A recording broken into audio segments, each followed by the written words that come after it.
안녕하세요. 토요미스테리 디바제시카입니다. 한 젊은 커플의 결혼식 날입니다. 신랑은 25살의 코디 존슨, 그리고 신부는 22살의 조던 그레햄. 두 사람은 1년 전쯤 같은 교회에서 친목을 위한 점심 식사를 하던 중 만났습니다. 평소 남을 좀 잘 챙겨주고 다정했던 남성 코디, 그리고 교회에서 누구보다 열정적이고 신실했던 여성 조던. 같은 교회에서 이렇게 젊은 커플이 생기니 다들 기뻐했고 두 사람의 연애를 한껏 응원했죠. 그런데 얼마 지나지 않아 코디는 자신의 가족에게 조던과 결혼을 하고 싶다는 이야기를 시작합니다. 가족들은 좀 이르지 않나 싶었지만 다행히 조던 또한 20대 초반의 나이에도 불구하고 빨리 결혼을 해서 안정적인 가정을 원했기에 이후 두 사람의 결혼 계획은 빠르게 진행됩니다. 2013년 6월 29일 결혼식 당일입니다. 따뜻한 햇살 아래서 야외 결혼식이 치러졌는데요. 양쪽 부모님과 친척, 친구들이 모두 모인 앞에서 두 사람은 결혼 서약을 하게 됩니다. 그런데 이 모습을 좀 걱정스러운 모습으로 바라보고 있는 이가 있었는데요. 바로 신부의 친구 킴벌리라는 여성입니다. 그녀는 이 신부의 최측근으로 결혼 준비 기간 내내 처음부터 끝까지 신부와 함께했던 사람인데요. 하지만 결혼식 직전에 신부였던 조던이 이 결혼이 과연 맞는 걸까? 잘하는 건지 모르겠어 라고 말한 게 영 마음에 걸렸습니다. 사실 이 결혼이 예정된 이래 친구 킴벌리는 처음부터 정말 끝까지 모든 결혼식의 하나하나를 도와왔는데요.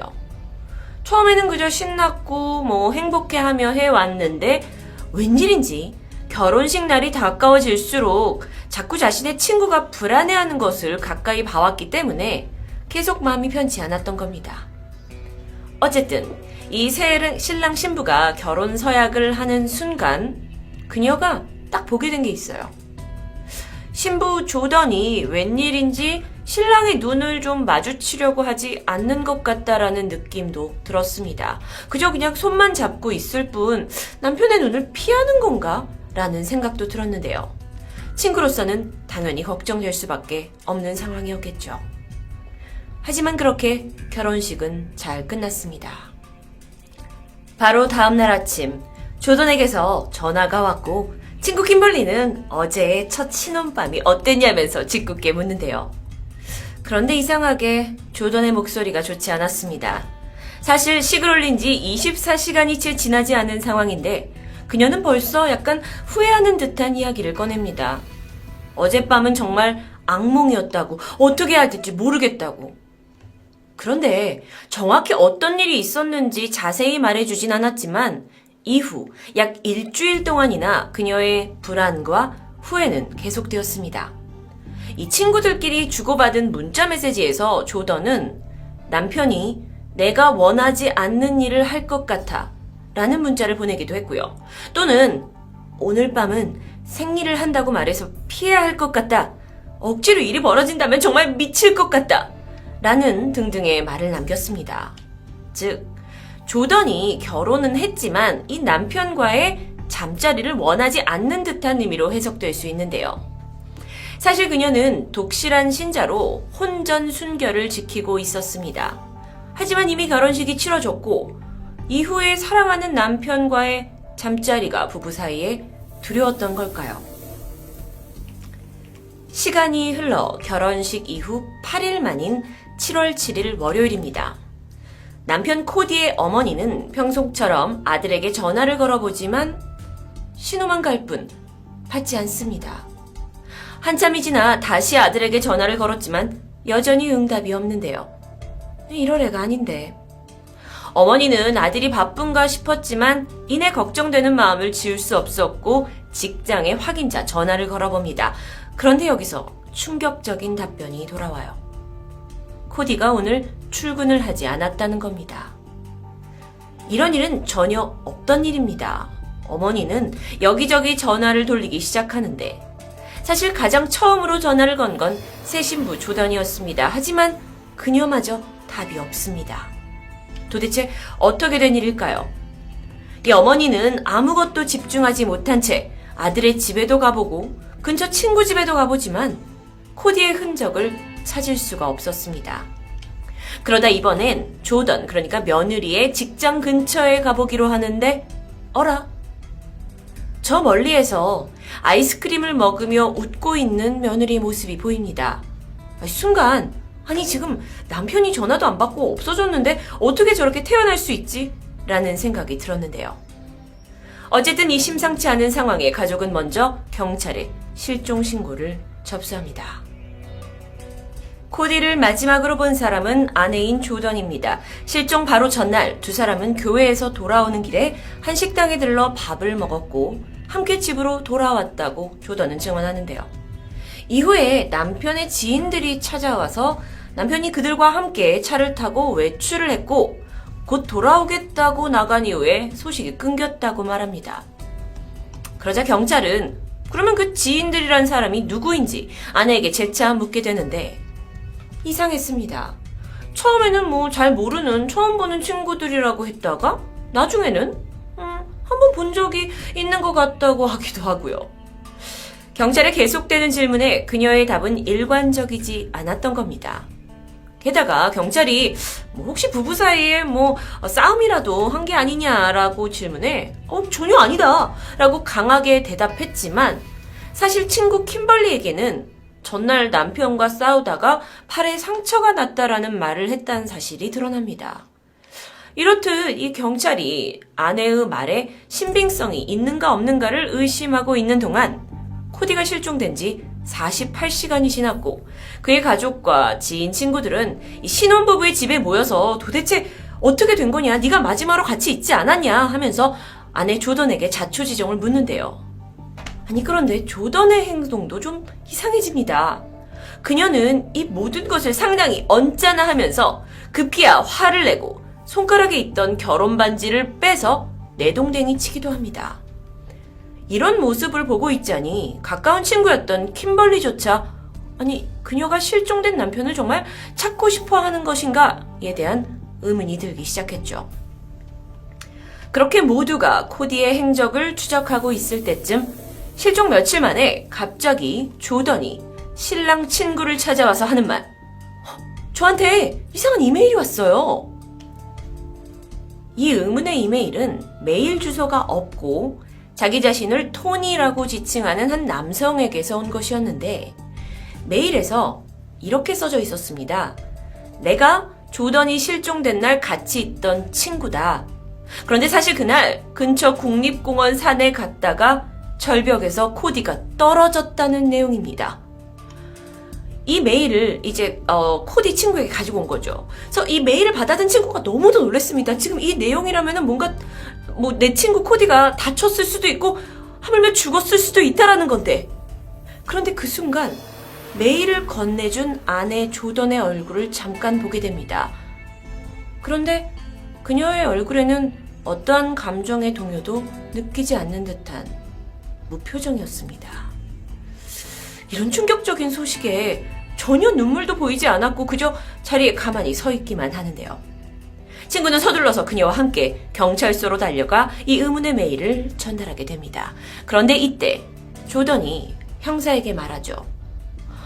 편지에서 보면 그이가 사고를 당했다고 하니까 수색은 그만해도 되겠네요. 이 발언에 경찰 또한 그녀가 무엇을 숨기고 있거나 최소한 남편의 실종에 깊이 관여된 것이 아닐까 의심하기 시작합니다. 그렇게 실종 4일째, 갑자기 또 조던이 남편 친구와 지인들에게 전화를 걸어서 그 국립공원 산에 같이 가서 남편 찾는 걸 도와달라고 말합니다. 당연히 실종된 친구를 찾는데 그들은 흔쾌히 응했고 서둘러 달려가서 약속 장소에서 아내 조던을 만나게 되는데 다들 그녀의 모습에 깜짝 놀라고 말죠. 조던은 마치 산에 하이킹이라도 가는 듯 선글라스를 끼고 환히 웃으면서 인사를 나누고는 그 누구보다 약간 좀 들떠있는 듯한 모습이 보였던 겁니다. 분명 지금 이 순간은 어쩌면 죽었을지도 모르는 남편을 찾으러 산에 가는 길인데도 말이죠. 이후 산속을 수색하던 일행은 혹시 사람이 이렇게 절벽에서 떨어질 만한 곳을 샅샅이 찾아보면서 코디 하고 이름을 불러보는데, 그러다 누군가 조던에게 우리 저쪽 방향으로 가보자고 제안을 합니다. 그런데 이때 이 말을 들은 조던이 답하기를, 아니에요. 제가 남편이 갈 만한 곳을 알아요. 이쪽으로 가시면 돼요. 하고 방향을 제시합니다.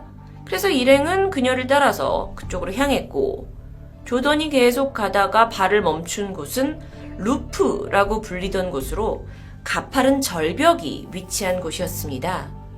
조던은 일행을 보면서 절벽 밑을 가리키고는 제 생각엔 남편이 이 밑에 있을 것 같아요.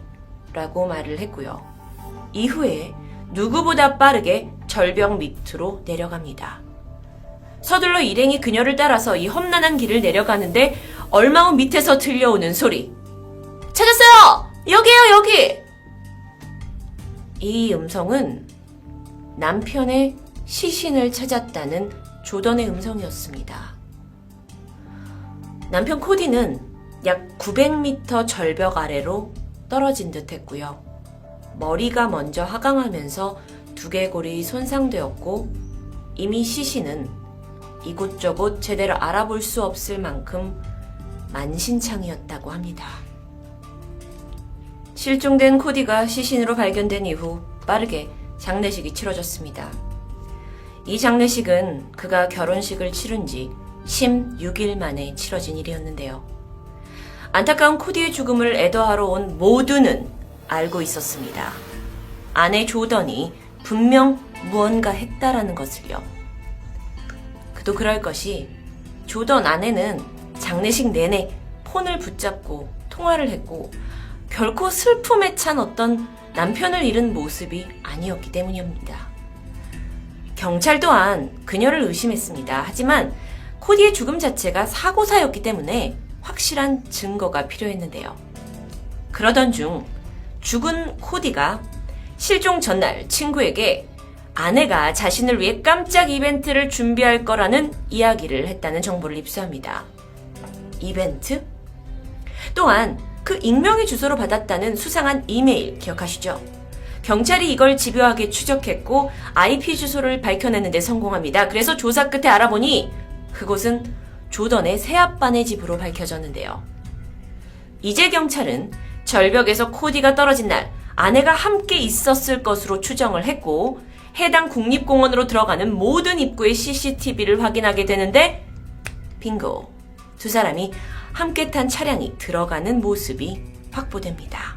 즉 그건 그날 밤 남편과 함께 있지 않았다는 그녀의 거짓말이 탄로나게 된 것이었죠.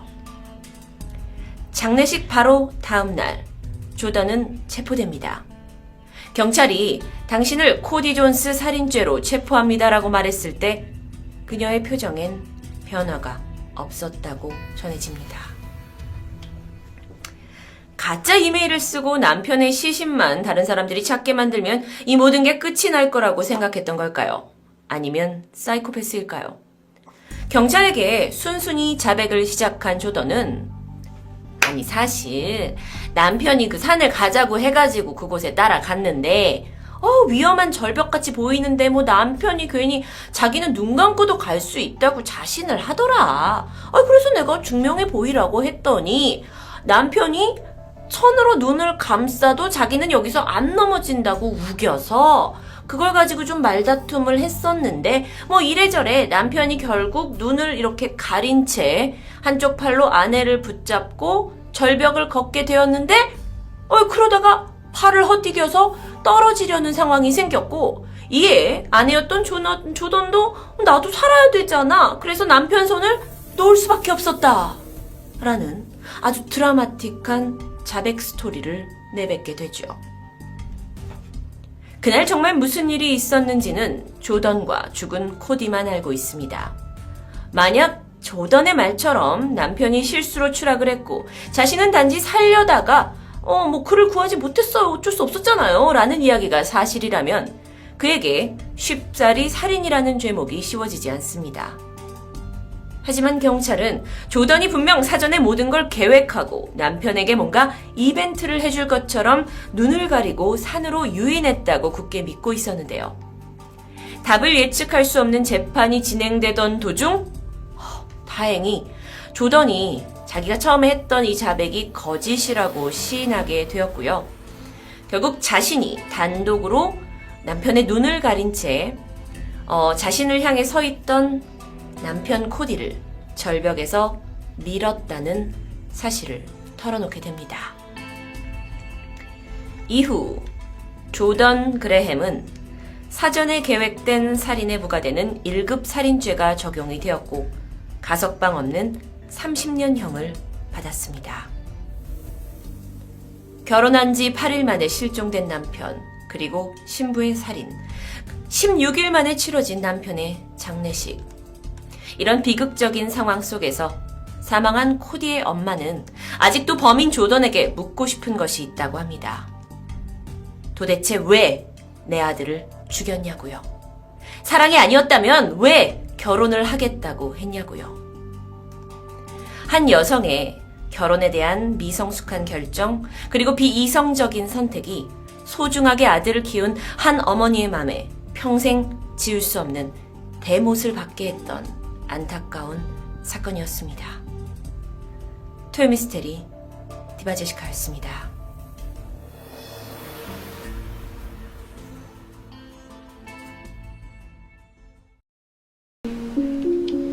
안녕하세요. 토요미스테리 디바제시카입니다. 왜 아직 구독 안 하셨어요? 이젠 믿고 하셔도 됩니다. 2차 세계대전이 한창이던 1943년 12월, 당시 미국과 영국을 주축으로 한 연합군이 이탈리아에서 북쪽으로 진격하면서 독일군과 치열한 전투를 벌이고 있었습니다. 이때 연합군은 이탈리아 남부에 있는 바리 항구를 통해서 전쟁에 필요한 각종 핵심 물자들을 수송받고 있었죠. 그런데 12월 2일 저녁 7시 반, 이탈리아 바리 항구에 독일 공군의 기습 폭격이 쏟아졌습니다. 이때 출동된 폭격기만 무려 100여 대예요. 바리 항구에는 연합군의 물자를 대주는 대형 선박들이 30척 이상 정박해 있었고요. 독일군으로선 이걸 모두 파괴해버리는 게 목적이겠죠. 당시 이 폭격으로 인해서 그곳으로부터 11km나 떨어져 있는 건물의 창이 막 흔들릴 정도로 산산조각 날 정도였습니다. 엄청났죠. 독일의 기습작전은 성공했습니다.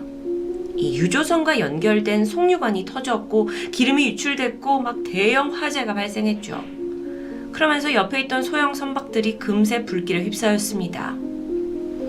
총 28척의 화물선이 침몰했고 3만 톤이 넘는 전쟁 보급 문자들이 파괴되고 물에 빠지게 되죠.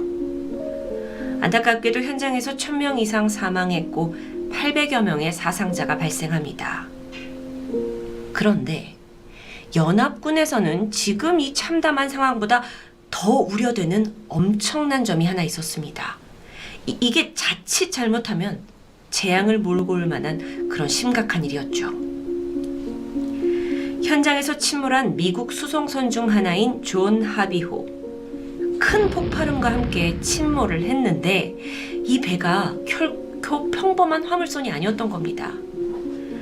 아주 위험하고도 은밀한 것이 배 한가득 담겨 있었지만 당시로서 그 정체는 1급 비밀이었어요.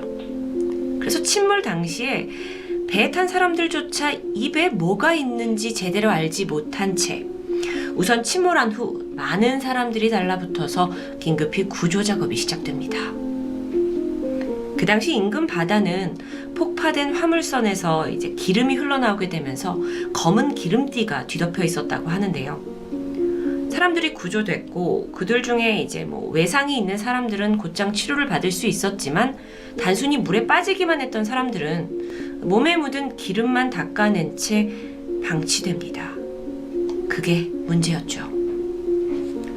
그들이 구조된 지 12시간이 지난 다음날 아침 8시 이 폭격에서 겨우 살아남았잖아요. 그래서 한숨 돌리던 생존자들의 몸에서 하나둘 이상 증상이 나타나요. 몸 곳곳에서 수포가 생기기 시작하더니 그게 여러 군데로 퍼졌고요. 또 그게 골마서 어떤 사람들은 막 몸이 짓무르기 시작합니다. 또 다른 이는 갑자기 호흡곤란을 막 일으켰고 어떤 사람은 막 눈이 안 보인다면서 실명되죠. 의사들도 당황했습니다.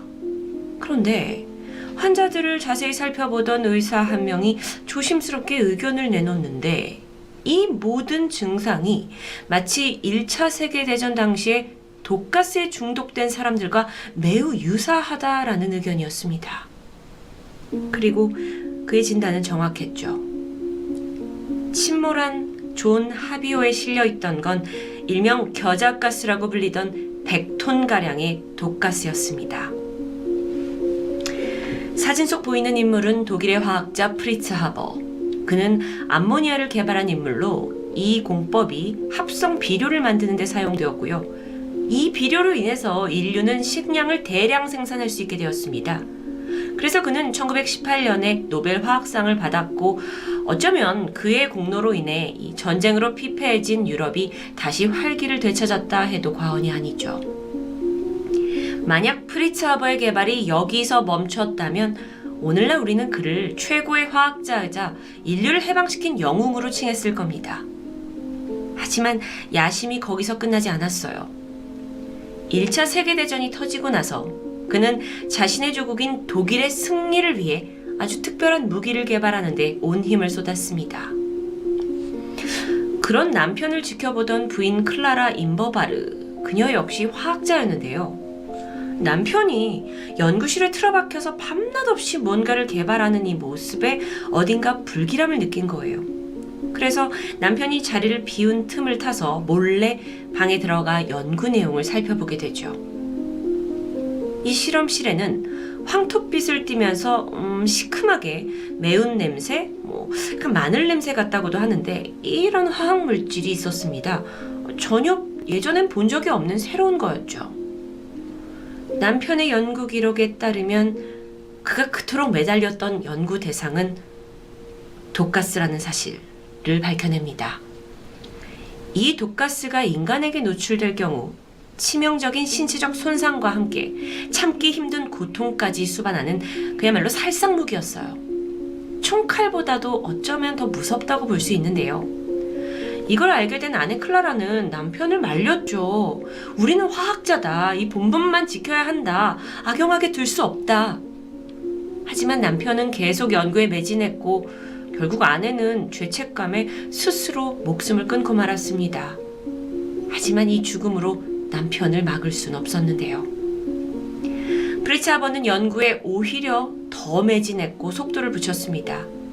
그리고 끝내 인류 최초의 살상용 독가스를 탄생시키게 되죠. 자, 그럼 이 독가스의 파괴력이 어느 정도일까요? 겨자와 비슷하다고 해서 붙여진 이 이름 겨자가스. 여러분, 이름이 친숙하게 겨자가 붙었다고 해서 절대 무시하면 안 됩니다.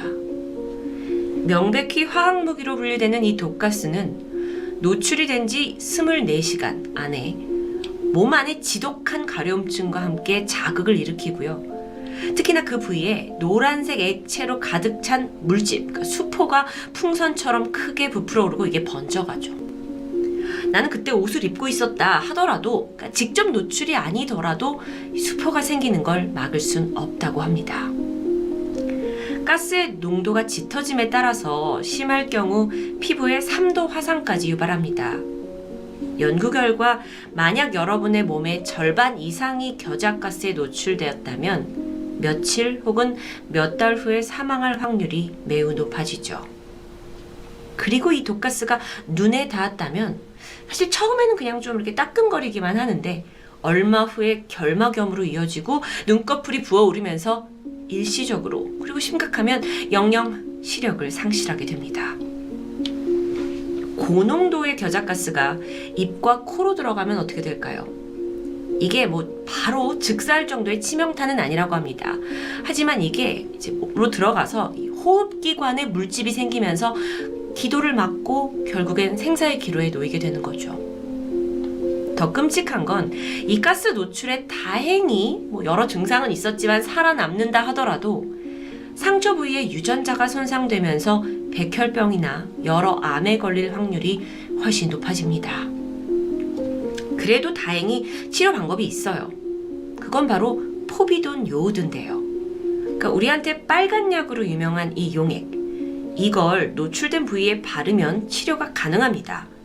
근데 이거 역시 수포가 생기기 전에 해야만 효력이 있을 뿐이죠. 문제는 사실상 겨자가스에 우리가 노출된다 하더라도 대부분의 사람들은 처음에 별다른 이상을 느끼지 못한다고 합니다. 그래서 이 빨간 약을 바르는 단순한 응급처치조차 결코 쉽지 않죠. 사람들은 뭐지 하면서 물집이 올라오고 나서야 내가 겨자가스에 노출됐다는 걸 알게 되기 때문입니다. 한 가지, 다행히도 수포가 올라온 이후에 처치 방법이 있긴 합니다. 그건 바로 가정용 표백제 락스, 이 락스로 피부를 씻어내는 거예요. 이게 성분이 아주 강해서 냄새도 고약하기 때문에 보통 일이 아니겠죠. 그렇다면 결과적으로 겨자가스로 인해 화상을 입느냐, 유전자가 손상되느냐, 아니면 락스로 피부 가죽을 벗겨내야 하느냐, 이 두 가지의 선택의 기로에 서게 됩니다. 너무도 끔찍한데요. 그런데 이런 화학 무기를 전쟁에 사용하는 것에 정말 이전에 아무런 제약이 없었던 걸까요? 1차 세계대전 당시 국제법상 살상 목적의 독극물 사용은 금지되었습니다.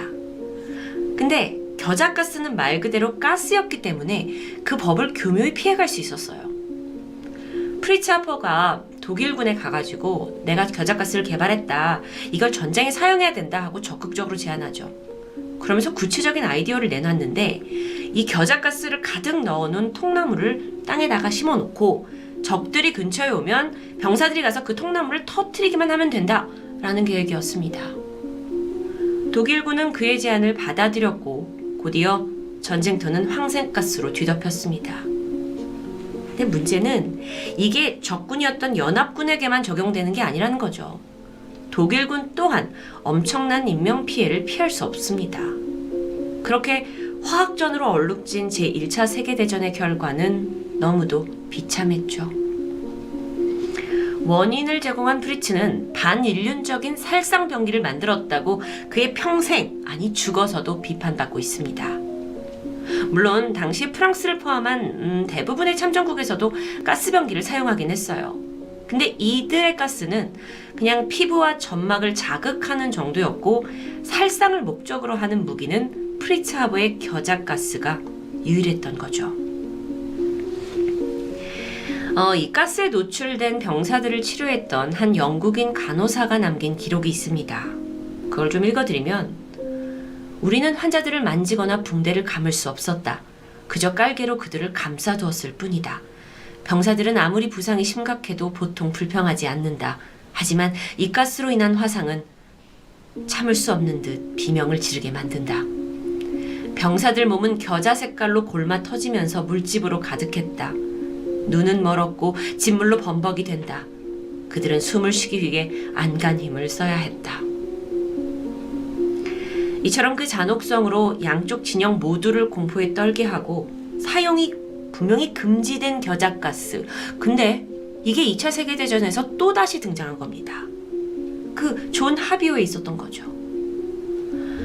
진상을 좀 설명드리면 미국의 프랭클린 루즈벨트 대통령이 전쟁이 나고 나서 히틀러가 화학무기를 사용할 것을 대비해서 겨자가스를 준비해둔 상황이었습니다. 독가스 사용은 금지됐지만 화학무기를 개발하거나 보유하거나 이동하는 것 자체가 금지된 건 아니었기 때문이었죠.